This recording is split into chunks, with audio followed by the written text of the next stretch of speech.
desperation, 19-4. Absolute desperation. Rook takes bishop, knight check. Tile's not going to be bamboozled by this. Well, let's see. Bishop f6, queen g6. Well, he just moves the king. And then he's threatening rook takes g2 check again. Yes. Apart from the fact that he's a rook up. And this is absolute desperation, just trying to block the diagonal. Yes. This game is over as well. Bishop takes, of course, knight takes, queen up, now black is a rook ahead. And rook in the 7th. With Tal having 39. 37 seconds to 27 seconds. Yeah. Yes. Whoops. Check, back. Bishop e5 Resigns. check. Resigns. So, two players leading 2-0. Baganian is blanking Wilder, and Tal is blanking Zubov. And each player now needs another half point to clinch these first two quarterfinal matches. Going into the third game, Tal and Bagalian only need to draw to ensure their immediate qualification to the semifinals. So far, the Wilder-Bagania match has been an extremely one-sided affair. I hope that Michael makes it. It's very hard to play when you've lost the first two games. Yes. Baganian is clearly playing with a certain elan. Well, he hasn't taken... He's just increasing the pressure. This is now looking terrible because he can't take on a6 with the rook anymore, and if he takes with the pawn, then white's bishop on g2 swoops down, captures on c6 and wins the house. Yes. So this is looking absolutely disgusting. Yes. The whole thing is collapsing around his ears. So with that game soon to be over, I see that Tal Yusupov is heading more and more towards Tal's favor. Yes, he has the advantage everywhere. Yes. He has an advantage in the centre where he's got a big grip on black over playing d5. He's got the advantage in the queen side where he controls the c5 and b6 squares. And he wants to, he's even got the advantage on the king side. Rook over to d1, pressing against the d7 pawn. I think you're trying to tell me that Tal has an advantage. Yeah. He can even transfer a rook across the third rank, placing that rook d3 to g3 and rook f3 to g3. There we have it. Michael Wilder has resigned. He's resigned, isn't surprising as well. Yeah. Disgusting position. Very one-sided match. Very impressive performance by Rafael Gagnon. So Baganian has blanked Wilder 3-0. Yes, indeed. Right now, also there's a positional idea for Tal simply to play knight b6. Hang on, there's a tactic coming now. Where's he going to put the rook? He can't put the rook on d7 because of knight c5. Right. And if he allows bishop c7, he loses the d pawn, so he must play rook c8. And now bishop a7. Oh dear. Rook a8 forced. Bishop back to e3, threatening knight b6. You might have tried bishop f2, but Yes, as you suggested, gaining the tempo over a line you had recommended. Bishop takes, rook takes. That d-pawn looks like it could run home. Knight c5 attacking the bishop. And threatening knight d7. Yes. Oh dear, oh dear, oh dear, oh dear. He's touched his queen. Queen must play queen g5, now it's over, absolutely over. And Knight takes b6. there goes a piece. Oops. This must be resigned very soon by black. Yes, and with no time to boot, 27, 26 seconds. The pawn, the last hope, but it's not going to go anywhere. It's gone. So, I do believe that Yusupov is blank 3-0 as well. Yes, this is it. Tal is mopping up now. Well, on paper, these matches were certainly not as one-sided as they suddenly become. Playing with the wrists here, not just the brain. Yes. Moves instantaneously. 9 seconds left for Yusupov, 1:26 for Tal. Check, pawn queening. What is Yusupov hoping for? Rook and a knight down. Tal just giving back the knight to make things simpler. Yes. It's over. 3-0 to Mikhail Tal. Fantastic performance. So, in the first half of the quarterfinals, Tal and Baganian are winners. They qualify for the semifinals. Some of the favorites in the Blitz tournament were knocked out in earlier rounds. The U.S. Grandmaster Yasser Sarouan, who supports tournament play of his usually recreational fast-paced chess, was the first to be defeated. It was a devastating blow for Sarouan. In my case, it was easily the most disappointing moment in my entire chess career. I've had lots of ups and downs, but I don't think of myself as a boastful person, and yet I do boast about my Blitz ability because I quite frankly consider myself the best in the world, period. Canada's Kevin Spraggett is also knocked out in the early rounds. He loses 3-0 to Artur Yusupov. It was only 3 games. We were both playing bad. I could tell he was visibly nervous, but he made big blunders, but I made bigger blunders. But you're playing him in the quarterfinal anyway, aren't you? Yes. So this is your chance for revenge. Yes, well, I'd like him to match me, but he's such a nice guy that I don't mind at all losing to him. There are more surprises in the second round. The English Grandmaster Jonathan Spielman loses to Michael Wilder. Wilder qualified for the World Blitz Championship by winning the U.S. Blitz Championship.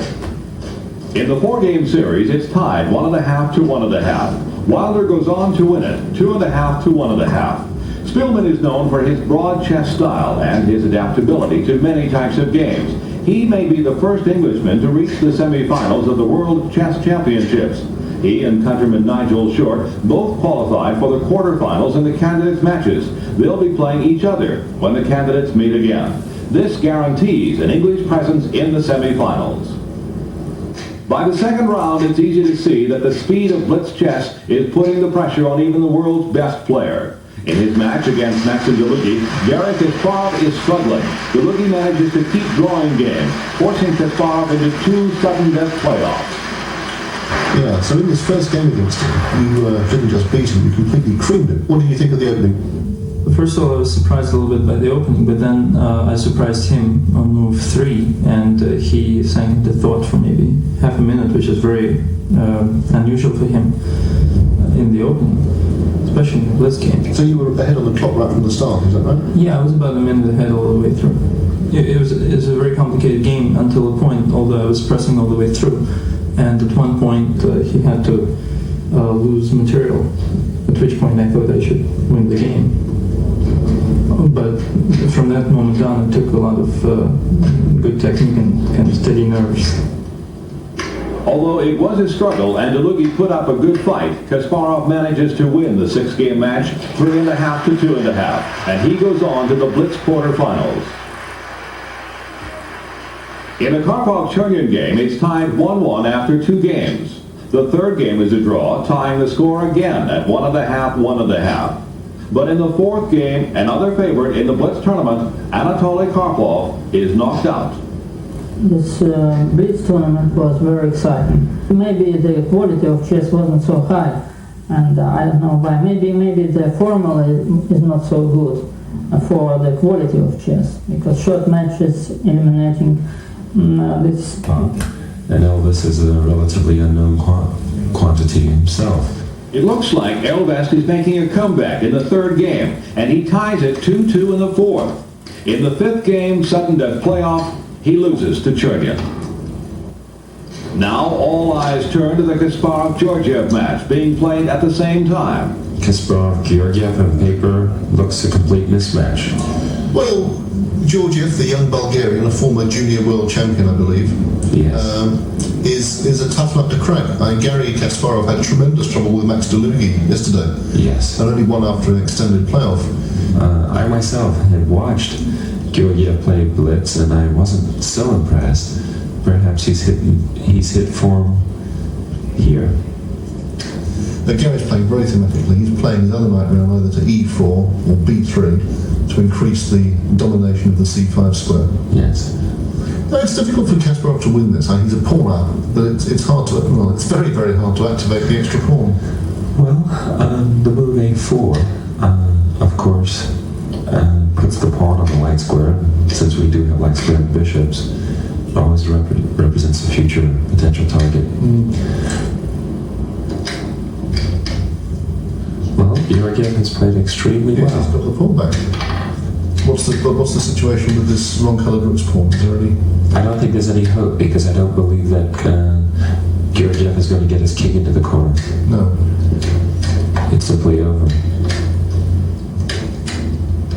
Yes, he can't win his king, of course. There we No, have it. that's it. Yes. Now it's just simply a question of the queen. Whether or not he'll have enough time to beat. Stalemate. No, really? Oh my God. No.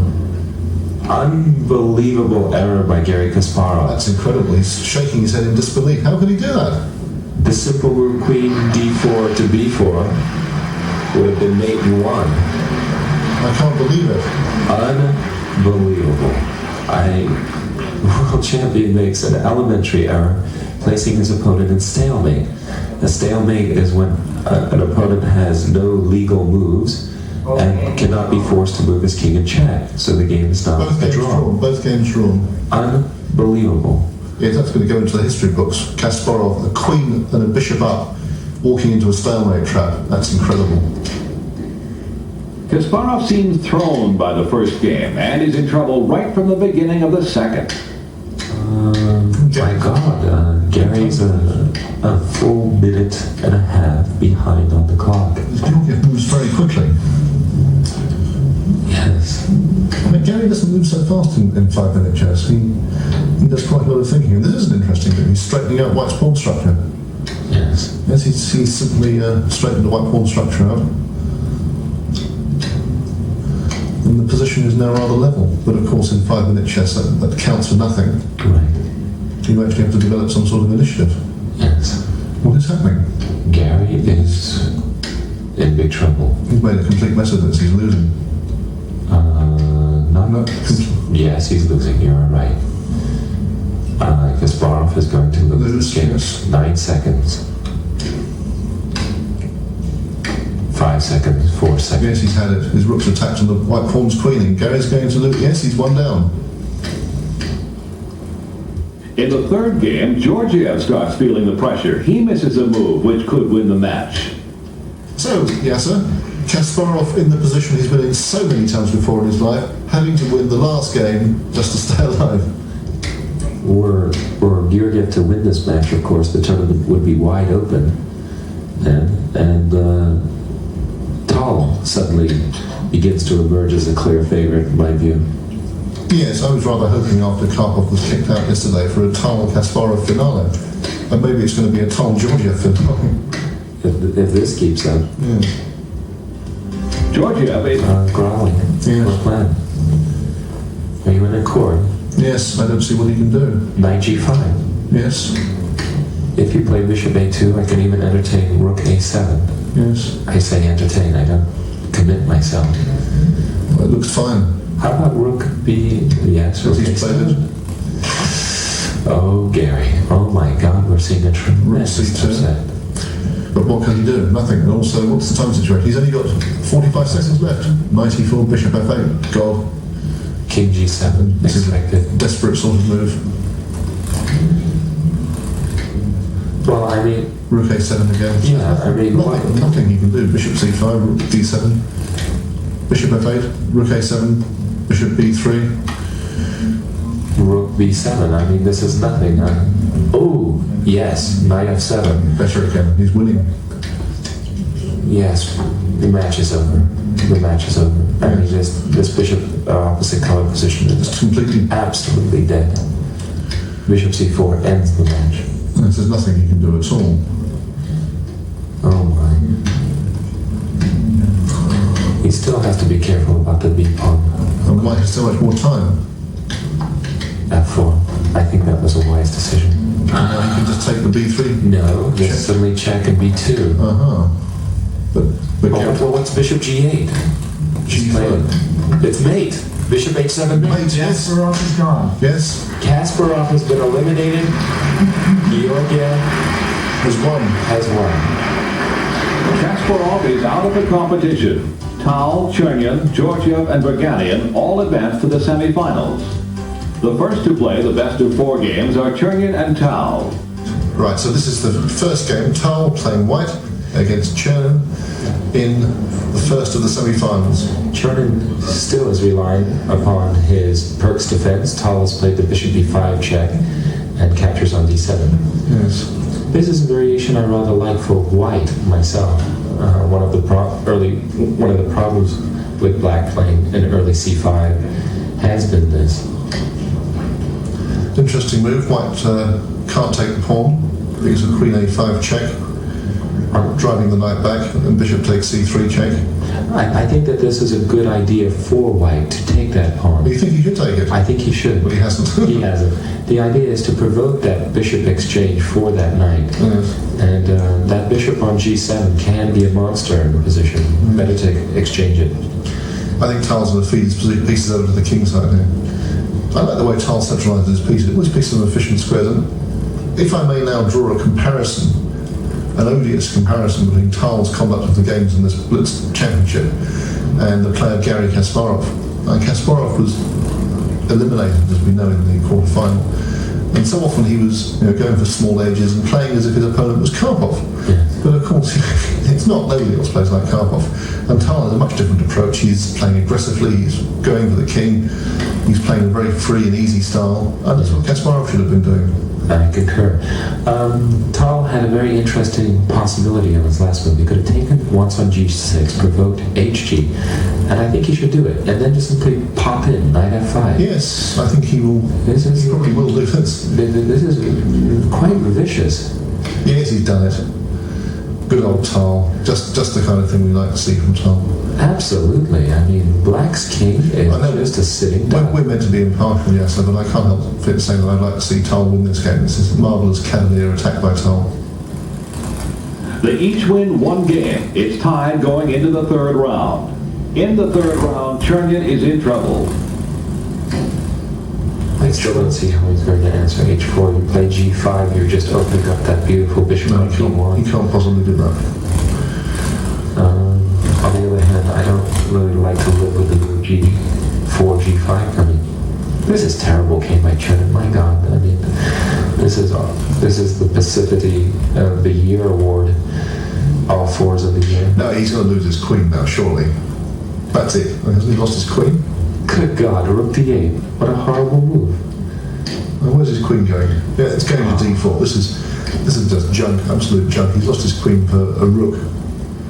And it's mate And one. it's mate, yes. Unbelievably. Well, he can play knight f8, I suppose, and draw her in the front. No, it's just resigns. What an appalling game by Chernin.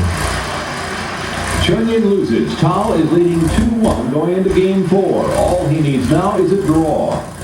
Using his king as well. I I think it's firing moves at machine gun like speed. Bishop c2. The hesitation is going to be absolutely fatal. Let's keep an eye on the clocks as well. 36 seconds. This could be decided on time. It could go either way. Oh my God, he can't take the...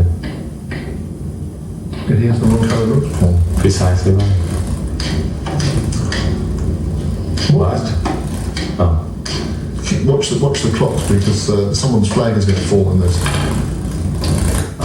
Well, Knocking the pieces over. This is getting quite chaotic. we have 42 seconds to 9 seconds for Chernin.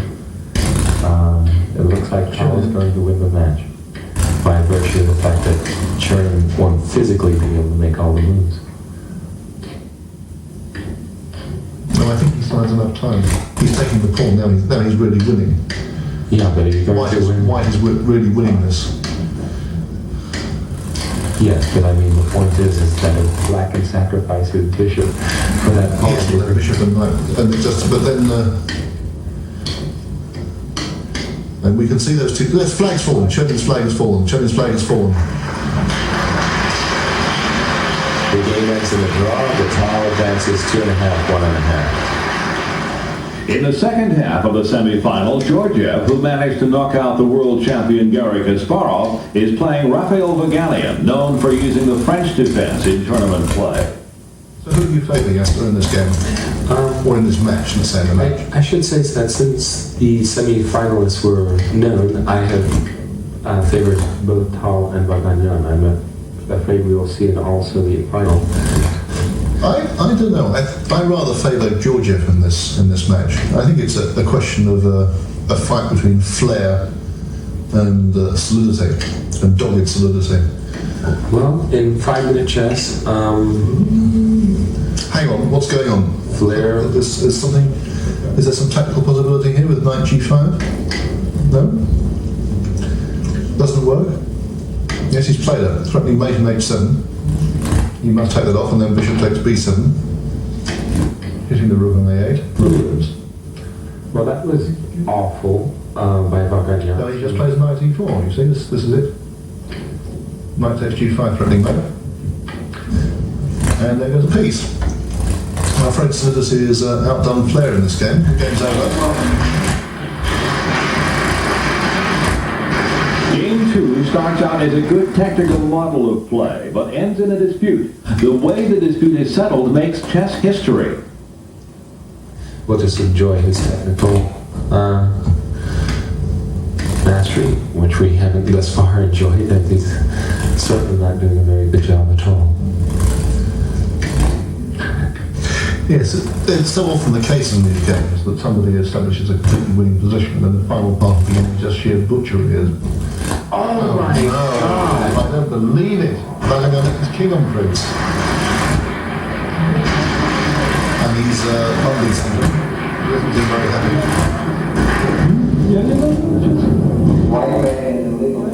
Vaganyan is very happy with himself, and he's complaining that perhaps Georgiev either pressed the clock, or Vaganyan seems to be claiming that since he hadn't pressed his clock, he should not yet have lost that game, and now perhaps his claim is valid. Yes, well, there's been an arbiter's decision here about this.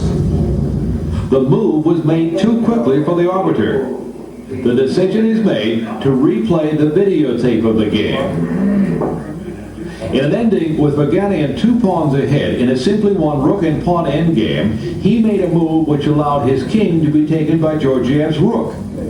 However, Vaganyan did not punch the clock, which means he could have taken the move back and still made a legal move. Unfortunately, Georgiev jumped the gun and took Vaganyan's king.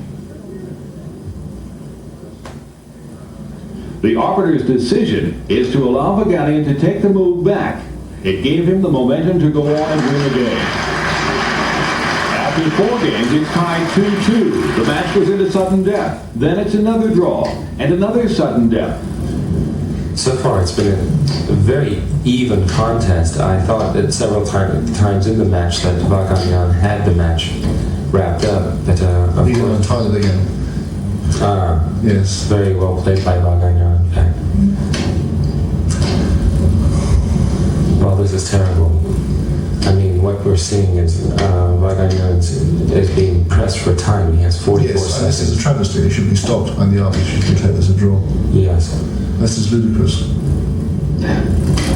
Is there really no provision in the rules to stop a game like this? Not to my knowledge. It's tied again. The 7th game is a draw by stalemate. Now it's game 8.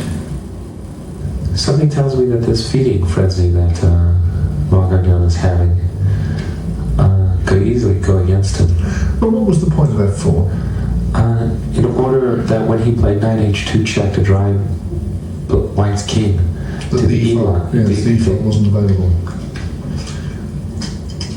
There's some funny stuff happening here. I believe Vaganyan is completely winning the position. Again. F4 was a strange move.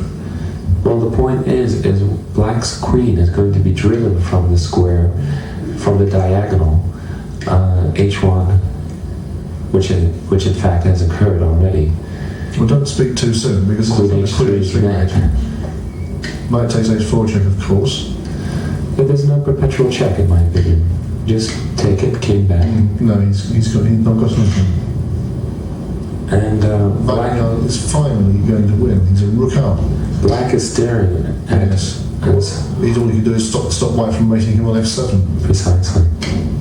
At long last, Vaganyan finally has a winning position. Well, Nothing to do. Vaganyan is going to run his king to the queen side, after which he'll be comfortably ensconced, and the game is over. Queen captures b6. No, bishop e5 is good, but he defends f4. Yes, this is a consolidating move, a very strong consolidating. Leaves the pawn on f2 with check, but that doesn't matter. Still, a player like myself would have preferred immediately getting my king out of danger, king c1. He's played king c2. Which is fine. King b1. And now, That's it. White threatens horrible things like queen b6 and things. This is over. This is a nice king run by Vaganian, but he is a rook out man. After all, he should be able to win the game. And with 2 minutes and 14 seconds for More time, in fact, than Georgi opened. the match is over. Vaganian is winning very easily. Queen e6 is a horrid threat. Queen b6 is a horrible threat.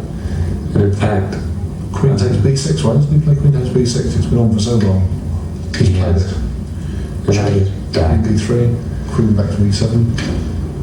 Yes, just developing our extra rook, I might add. And now queen b8 check and resignation. No, he doesn't resign, but he can. Everything is dropping off here. Bishop takes check. Oh, everything. Knight takes Check. e8 check. Everything. Queens, rooks, knights.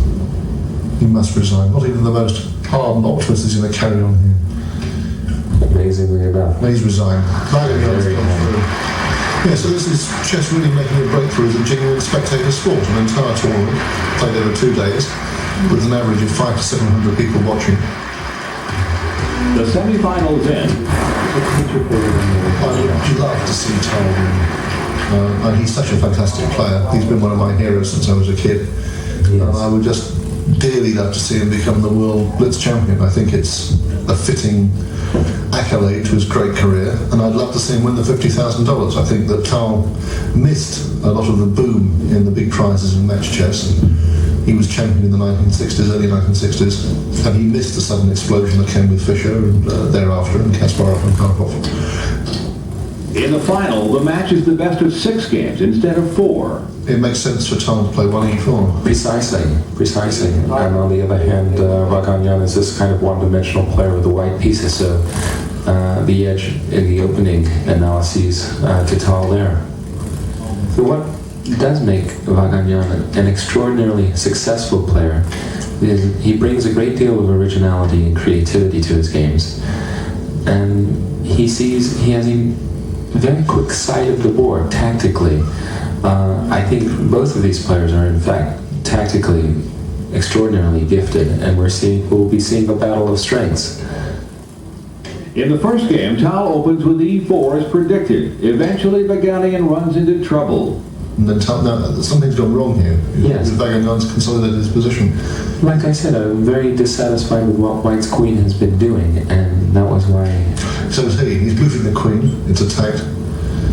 It's gone back again. This isn't very nice. Tal's lost the thread of the game. Completely. Not to say that he's destroyed his position, because he certainly hasn't, but he's just not done anything with it. Well, I don't think he's not. I don't think he's better anymore. In fact, he may be slightly worse because black's queenside pawns have become mobile. Well, if I were White, I would still be satisfied. I take pride in the fact that my majority is a little bit more mobile than black's, and consider a future G2, G3 move. Although here I can't play it because of knight d4 with a fork against c2 and f3. And he has to watch out now. Black's might come into G5 if he's not careful. Yes, this was an excellent move by Tal, unless c2 is hanging. I thought that knight g3 blocking black on the g line was a good idea. But I forgot about the c2 square. Yes, he's taken on c2. Takes on f8. Queen takes. Rook e4, perhaps. I was a little surprised. I think that Tal made a mistake with his last move, rook f8, rook e4, queen c check, queen c1 check could have been answered by knight f1. So what's the time situation? It looks as if Vaganian's got less than a minute. Tal has just over a minute. In fact, Vaganian's won a pawn and Tal's pieces are bunched in the corner. Things are not looking good for Tal on the board. on the board, things are looking bad. Bad. On Very the bad. clock, the game is over.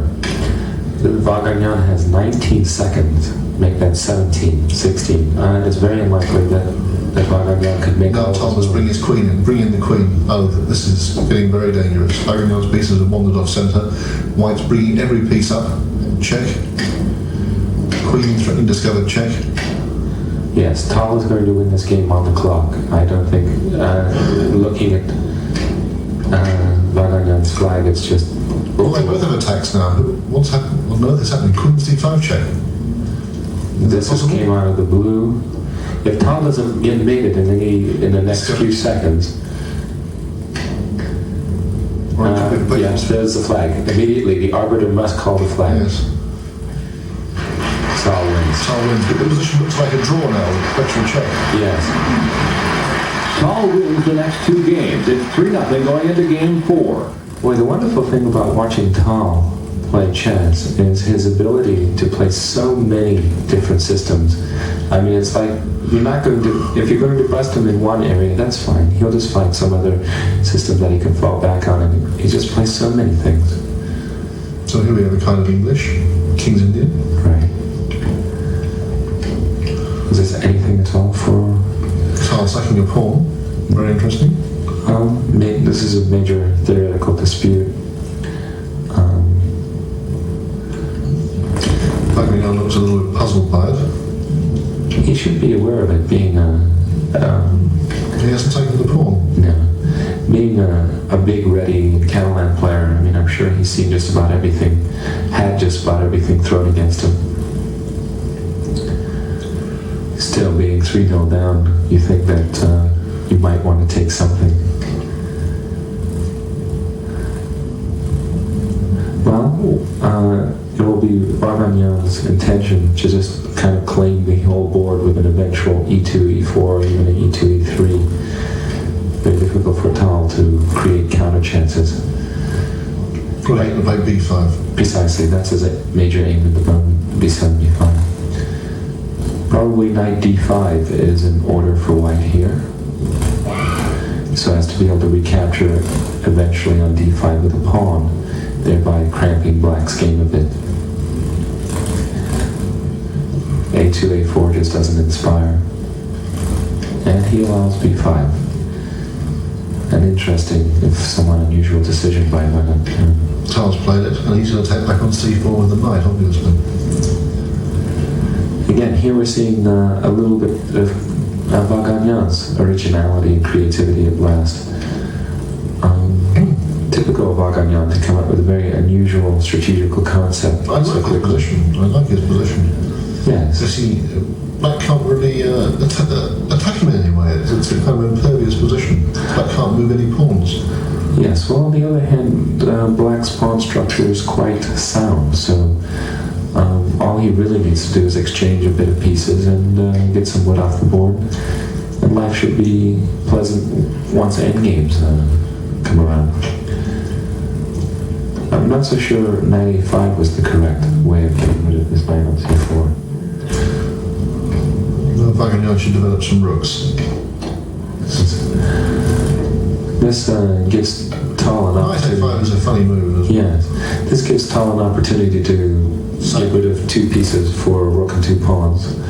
Always a double-edged affair, and especially in blitz chess, but I might be tempted just to take that. Just to clear off some problems. Yes, and to set up a pawn barrier e6 and d5. Well, he hasn't done it. He's moved his queen out. Righto. Also not bad. This is the same kind of position that Garry Kasparov had in one of his games with Georgiev. It's very hard for black to get counterplay in this kind of position. Yes. Rook c2, an interesting move, preparing to double rooks on the c line and eventually play knight a4. I wonder if Charles are thinking of playing bishop h6 in a position like this. Just to annoy white a little bit. And perhaps both move f4. That would be more than annoying, in fact. Now he's done it. Now he's done it. Yes. He's made the sacrifice. I'm not so sure it works, because it looks to me that there's going to be a knight d5 in the position. Right about now, in fact. Yes, now. And there's a sudden, enormous problem on c8. Well, the game is over. Tal's completely lost. Queen takes c2. And you're a piece down. For nothing. And being attacked, I might add. Yeah, this is hopeless. Let's look at the time. A quick time check tells us that Barbagnat has plenty of time, in fact. Yes, it's just Piece up. just piece up for nothing, yes.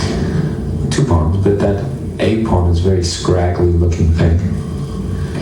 A problem child. Bishop A3. Now No. he's taken on g7, now taken b1, take back, king takes. And now it's the normal problem in a blitz game where somebody wins material. He's actually got to try and win the game. It's so difficult to do this. But this was very silly Vaganyan to trade bishops, I would have played bishop a3 and eliminated that knight on It d5. wasn't such a great idea to trade queens either. So often we see these endings where it's difficult to win. Yes. Now Charles going to play something like d5 and king d6. It's a solid position. Yes.